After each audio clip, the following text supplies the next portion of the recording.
자, 사회복지 조사론 들어가는데요. 조사론은 바로 위에 써보세요.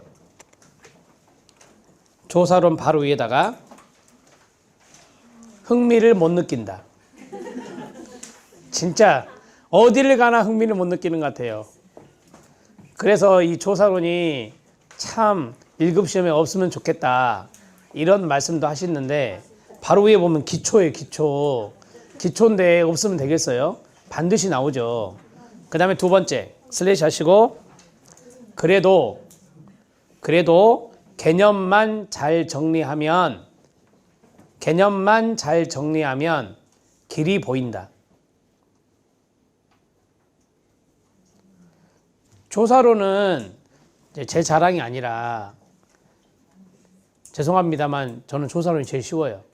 원래 이과였기도 했고요. 저는 원래 물리치료사로서 오랫동안 16년 동안 이제 환자를 많이 봐왔기 때문에 원래 물리치료과 나오려면 이과해야 돼요. 그래서 원래는 고등학교 때 이과를 했거든요. 근데 어르신들을 많이 보다 보니까 제가 이제 농촌 지역, 어촌 지역 이쪽으로 돌았거든요.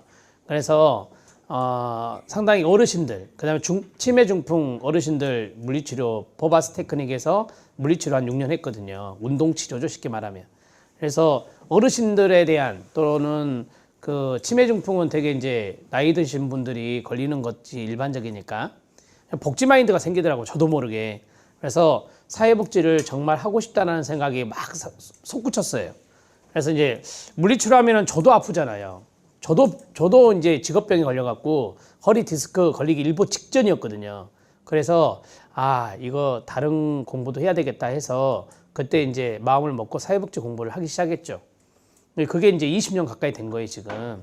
그래서 참 잘했다고 생각해요, 제가 개인적으로 생각할 때. 그래서 조사론이 좀 쉽게 느껴지는 이유는 제가 이과생이어서 그런 것일 수도 있고요. 또 하나는 뭐냐면 과학이잖아요. 과학은 이게 뭐라죠? 문장을 꼴 수가 없어요.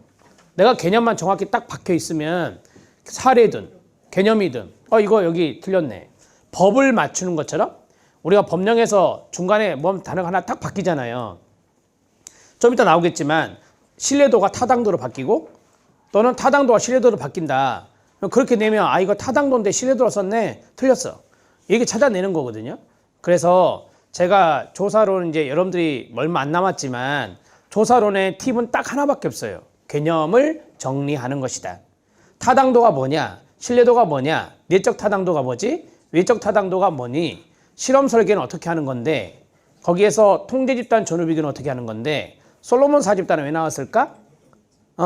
그 다음에 들어보세요. 층화 표집이 뭔데, 집락 표집은 또 어떻게 하는 건데, 눈덩이를 굴리듯이 눈덩이 표집을 한다는데 이건 또 뭐야? 이런 식으로 각각의 많은 개념들이 있거든요. 이 개념들을 잘 정리하면 사례나 개념 문제를 풀어내는데 아주 도움이 되고, 문제 푸는 속도도 빨라요. 인행사는 좀 아리까리한 부분이 있잖아요, 솔직히. 의식 같기도 하고 무의식 같기도 하고 그런 게 있는데, 이거는 그게 아니잖아요.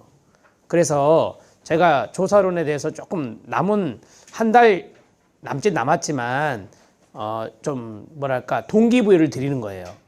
조사론을 포기하지 말아야 되겠다. 개념 정리한다면 5문제 정도는 더 맞출 수 있겠네. 그런 동기부여를 좀 해드리고 싶어서 잔소리를 좀 했습니다. 자, 아셨죠? 1번부터 바로 그거거든요. 1번이 연역법 귀납법이에요. 제가 이제 고등학교 때 강주 살리시오 고등학교를 나왔는데요. 1학년 때 3학년 때 그 담임쌤이 국어쌤이었어요.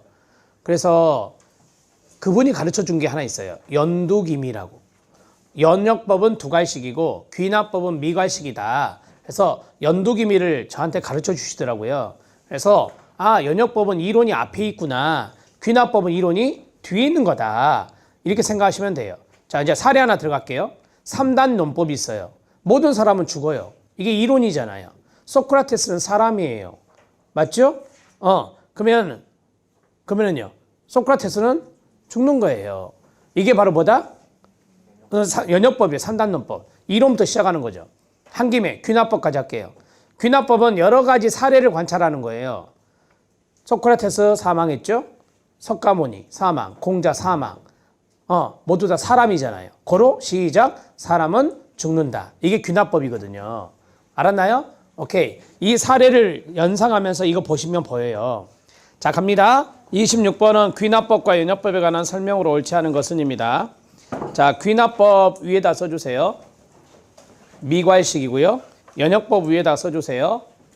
두괄식입니다. 암기법은 연두, 귀, 미 이런 식으로 외우시면 됩니다. 조사론도 뭐 암기해야 되는 것들이 있어요. 그런 것들은 활용하시는 게 좋겠죠. 두괄식, 미괄식은 무슨 말이냐? 두괄식은 이론이 머리 두자 앞에 있다는 거고, 미괄식은 꼬리미 이론이 뒤에 있다는 것이죠. 자, 그러면 이론을 먼저 도출하는 게 귀납법이고 그 이론을 검증하는 게 연역법이어서 1번에 보면 귀납법과 연역법은 상호 보완적이다 이렇게 돼 있어요. 오른쪽에 쓰세요. 독립적 X라고 쓰면 됩니다. 상호 독립적이다. 초창기 때 나왔던 지문 같아요. 틀리게. 그 다음에 2번 연역법은 같이 읽으실래요? 시작.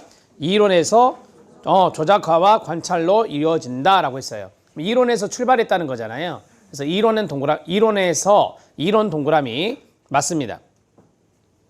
모든 사람은 죽는다가 이론이거든요. 그래서 모든 사람은 죽는다와 같은 명제에서 시작하는 것은 끊어요. 연역법입니다.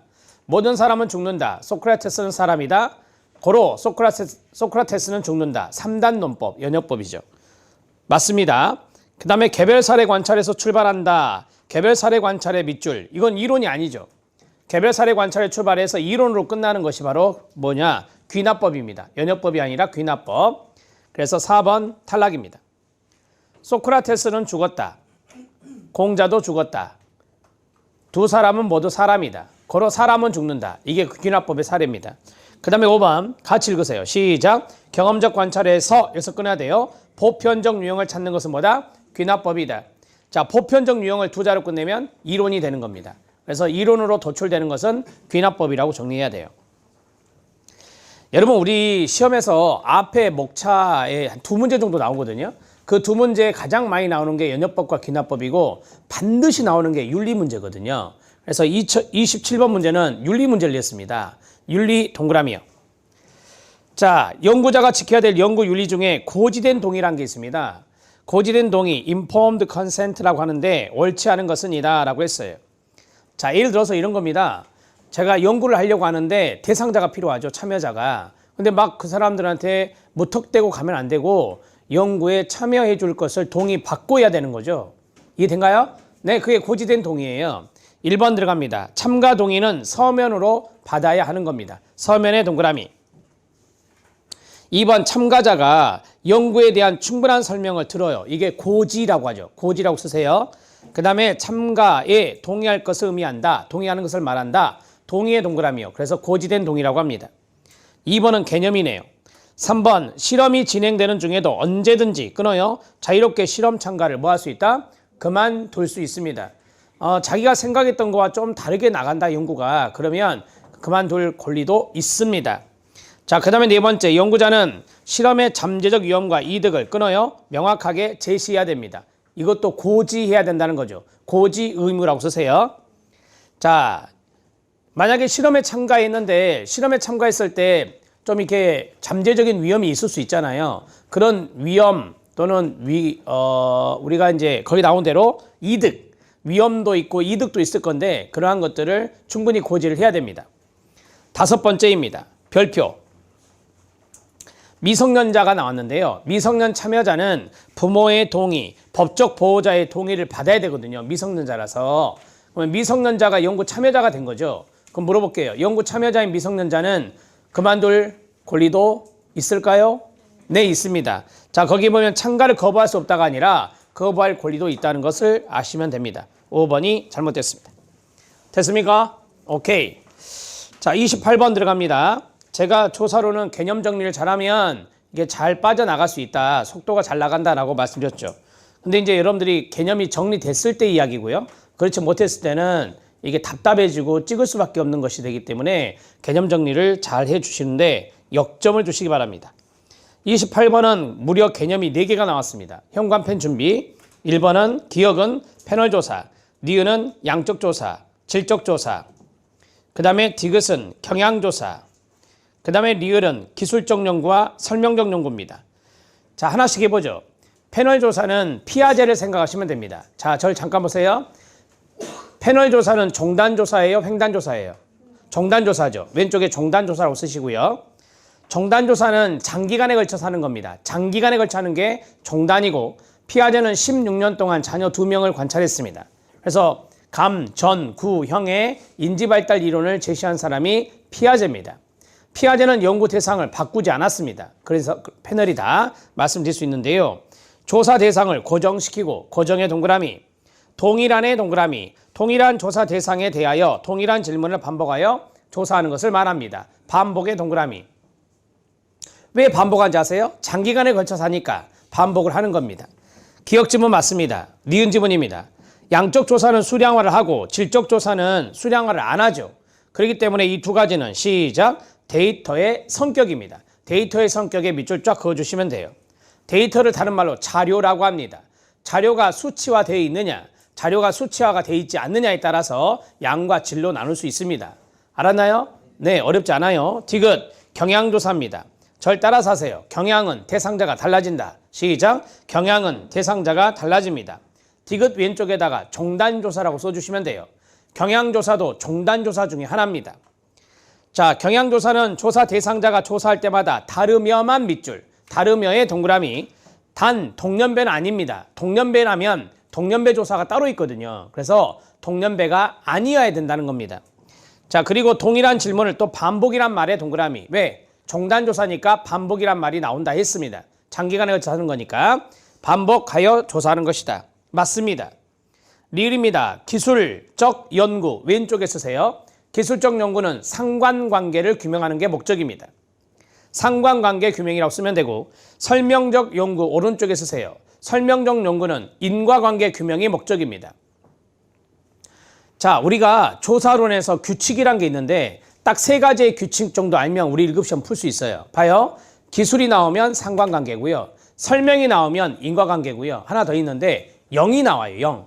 아라비아 숫자 0이 나오면 없다의 뜻입니다. 자, 앞에 보세요. 절대 0점이 뭐죠? 하나도 없다는 뜻입니다. 절대 0점이 있는 척도가 뭐죠? 비율 척도입니다. 이 비율 척도가 잘 나오잖아요. 그래서 비율 척도에 절대 0점이란 게 있는데 0은 하나도 없다의 뜻이다. 이 3가지의 규칙을 알면 도움이 많이 됩니다. 자, 그러면 목적의 동그라미 치세요. 기술적 연구와 설명적 연구는 연구의 목적에 따라 분류한 거 맞습니까? 네, 맞습니다. 상관관계 규명이 목적이면 기술, 인과관계 규명이 목적이면 설명적 조사가 된다. 모두 맞습니다. 답은 5번. 29번 들어갑니다. 사례 문제입니다. 어느 한 연구자가 가정교육에 있어 부모의 양육 태도가 어린이들의 성격 형성에 미치는 영향에 관해서 연구하고자 합니다. 영가설, 귀무가설. 아, 영 나왔다. 있다, 없다? 밑에 없다의 뜻입니다. 그러면 가설이니까 이렇게 써야 돼요. 없을 것이다. 시작. 없을 것이다. 쓰시고요. 그래서 없을 무자를 써서 귀무가설이란 말이 동의어가 됩니다. 됐나요? 네, 그러면 기역과 니은과 디귿이 한 방에 갑니다. 자, 현관펜 준비하시고 오늘 현관펜 얻는 분은 내일 갖고 오세요. 현관펜을 밑줄 치면 나중에 그것만 보면 되거든요. 자, 귀무가설은 2가지 이상의 집단 간의 시작. 차이가 없을 것이다. 그 자리 밑줄 맞고요. 니은 귀무가설은 부모의 양육 태도는 어린이들의 성격 형성에 시작. 영향이 없을 것이다. 밑줄 귀무가설 맞고요. 그 다음 디귿 영가설은 양육 태도와 성격 형성은 무관하다고 무관하다 밑줄. 그 다음에 잠정적 결론이라고 했거든요. 잠정적 결론이 무슨 말이죠? 추론하는 거예요. 뭐뭐일 것이다. 뭐뭐 할 것이다 이거거든요. 자, 무관을 없을 것이다 넣어서 만들어봐요. 무관을 없을 것이다로 만들어보라고요. 시작. 관계가 없을 것이다 이거죠. 시작. 관계가 없을 것이다. 그래서 쏘는 센스가 필요합니다. 연가설 맞습니다. 기역도 없을, 니은도 없을, 그 다음에 디귿도 없으니까 다 연가설입니다. 자, 리을 별표. 리을 지문이 약간 어려워요. 리을 지문을 보면 연가설은 차이 동그라미 쳐요. 차이. 자, 차이 측면에서 볼 때 끊어요. 두 변수는 다르다의 동그라미요. 자, 그러면 여기 보세요. 차이가 다르다 그랬거든요. 그걸 잠정적 전술로 한다겠어요? 그러면 차이가 다를 것이다가 아니에요. 이것을 있으리나 없을로 바꿔야 되거든요. 그러면은 잘 들어요. 차이가 다르다라고 했죠. 그러면 무슨 말이에요? 차이 측면에서 다르다. 그러면 차이가 있는 거예요, 없는 거예요? 차이가 다르다는 차이가 있다는 거잖아요. 그럼 밑에다 써요. 차이가 있을 것이다예요. 시작. 차이가 있을 것이다. 다시 합니다. 차이 측면이라고 그랬으니까 차이 측면에서 두 변수는 다르다고 잠정적 결론 내리는 것을 말한다. 차이가 다르다라고 하는 것은 차이가 있을 것이라는 거다. 됐나요? 네, 그러면 반대로 해봐요. 차이가 없을 것이라는 뭐죠? 같다는 겁니다. 차이가 없다는 것은 같다는 뜻이에요. 됐나요? 그러면 이거를 귀무가설로 만들어봐요. 시작. 영가설은 차이 측면에서 볼 때 두 변수는 시작. 같다고 그래야 돼요. 같다고 잠정적 결론을 내리는 것을 말한다. 그래서 리을 지문은 틀렸습니다. 자, 그럼 물어볼게요. 없을 것이다의 반대가 있을 것이다죠. 그러면 귀무가설, 영가설에 대립되죠. 대립되는 거잖아요. 대립되는 가설은 뭐다? 대립가설입니다. 시작. 대립가설 5번 아래 쓰세요. 5번 아래에다가 연가설에 대립되는 가설. 시작. 영가설에 대립되는 가설. 땡땡 대립가설입니다. 개념을 말씀드린 거예요. 그러면 대립가설 쓰셨죠? 가로 열고 있을 것이답니다. 자, 됐습니다. 29번의 답은 3번이 됩니다. 기억, 니은, 디귿입니다. 30번 문제 들어갈까요? 30번은 변수 문제입니다. 다음 사례에서 밑줄 친 부분의 변수는 뭐냐라고 했습니다. 5번 아래 써보세요. 5번 아래에다가 중간다리 땡땡, 중간다리 땡땡 매개변수입니다. 중간다리 땡땡 매개변수. 해설이 없어요. 줄 바꿔서 양다리 땡땡, 양다리 땡땡. 양다리는 외생변수입니다. 자, 그 다음에 줄 바꿔서 곱살이 땡땡. 곱이죠. 곱. 이제 발음이 곱이고 곱살이 땡땡. 조절변수입니다. 자, 절 잠깐 보세요. 앞에 보세요. 독립변수 쓰지 마요. 독립변수, 종속변수다. 이렇게 가고 이렇게 가면 뭐예요? 중간다리죠. 이게 뭐다? 매개변수다. 앞에 보세요. 독립변수, 종속변수, 양다리 걸쳤습니다. 이게 뭐라고요? 외생변수. 잘 들어요. 독립변수, 종속변수 이렇게 갑니다. 꼽살이 낍니다. 가운데. 이게 뭐다? 조절변수예요. 알았나요? 알았나요? 네, 그게 가장 쉬운 방법이에요. 아, 중간다리 매개, 양다리 외생, 그 다음에 가운데 꼽살이 뭐다? 조절변수다. 우리 시험에 최근에 조절변수가 잘 나오고 있거든요. 세 번째 거 별표. 이 문제가 바로 그 문제입니다. 들어갑니다. 월 수입이 행복지수에 미치는 영향이다. 그럼 월 수입이 뭐예요? 원인이잖아요. 독립. 행복지수는 종속이잖아요. 결과니까. 근데 성별에 따른 효과라고 있거든요. 그러면 성별에 따라 이게 조절된다 이거예요. 성별에 따라 조절될 거다. 남자가 다르고 여자가 다를 거다. 성별이 느닷없이 중간에 딱 끼었단 말이에요. 그래서 이거를 조절변수라고 하는 거예요. 알았나요? 네. 되게 조절변수는 이렇게 나와요. 뭐에 따라, 뭐에 따른 이렇게 나오거든요. 그러면 성별에 따른까지 현관표 밑줄 쳐야 되는 거예요. 자, 이걸 구체적으로 풀면 두 번째 점이 돼요. 지금 첫 번째 점에서 이미 답이 나와야 돼요.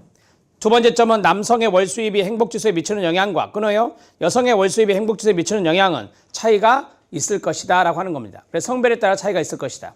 알았나요? 네, 답은 1번. 31번.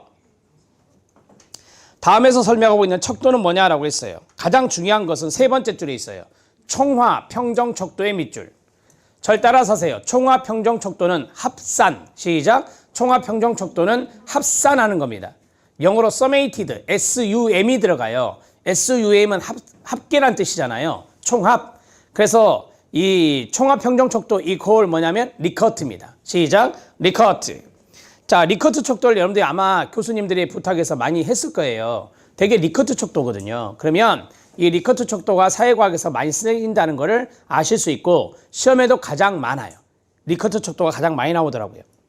자, 그러면 리커트 척도를 연상해 주세요. 앞에 보세요. 왼쪽에 뭐가 있죠? 문항이 쫙 있어요. 그 다음에 이쪽에 뭐가 있죠? 점수가 있잖아요. 5점이나 4점이나 이런 게 있잖아요. 맞죠? 되게 5점을 많이 쓰죠. 만족도 해볼까요? 매우 만족한다 5, 만족한다 4, 보통이다 3, 만족하지 않는다 2, 매우 만족하지 않는다 1이에요. 그러면 여러분들 이걸 다 체킹하잖아요. 그래서 이쪽에 있는 문항을 순문항으로, 만약에 영문항이 있을 수 있으니까 코딩 변경해서 바꾸어서 다 합산을 해야 되는 거죠. 그게 바로 리커트 척도거든요.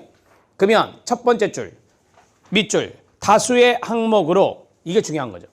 다수의 문항이란 뜻이에요. 다수의 문항으로 인간의 태도, 속성을 측정하여 응답한 각 항목의 점수를 합산해 동그라미요.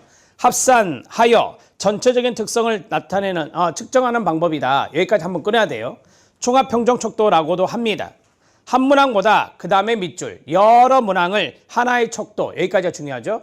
여러 문항을 하나의 척도로 사용한다는 논리로 사회과학에서 많이 가로 묶어주세요. 사회과학에서 많이 사용되는 게 뭐다? 리커트입니다.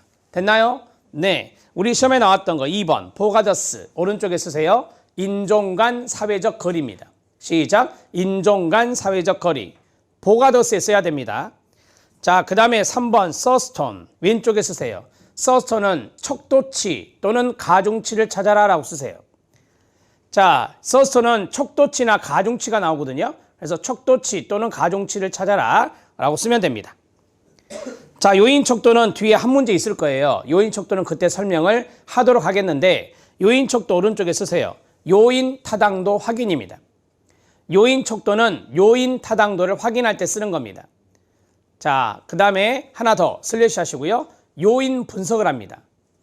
여러분들이 문제 풀 때 요인 분석이란 말이 있었을 거예요. 그 요인 분석이 요인 타당도를 알아보는 분석 방법이에요.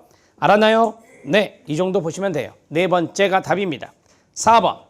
자, 32번 들어갑니다. 왼쪽에 사례고요. 오른쪽에 척도가 나왔습니다. 이런 스타일 문제 예상됩니다. 화씨 온도, 온도의 밑줄. 온도 나오면 뭐다? 등간입니다. 등간. 온도 0도시, 화씨 0도 다 온도가 존재하거든요. 그래서 이건 절대 0점이 아니어서 등간이라고 합니다. 자, 선호하는 색상입니다. 절 잠깐 보세요. 선호하는 색상 중에 가장 중요한 포인트가 어디예요? 선호예요? 색상이에요? 색상이죠. 그러면 색상은 여러 개로 분류가 되잖아요. 명목입니다. 시작. 명목. 색상은 분류되기 때문에 명목이라고 그래요. 그 다음에 3번 10점 만점의 직업 만족도가 있거든요.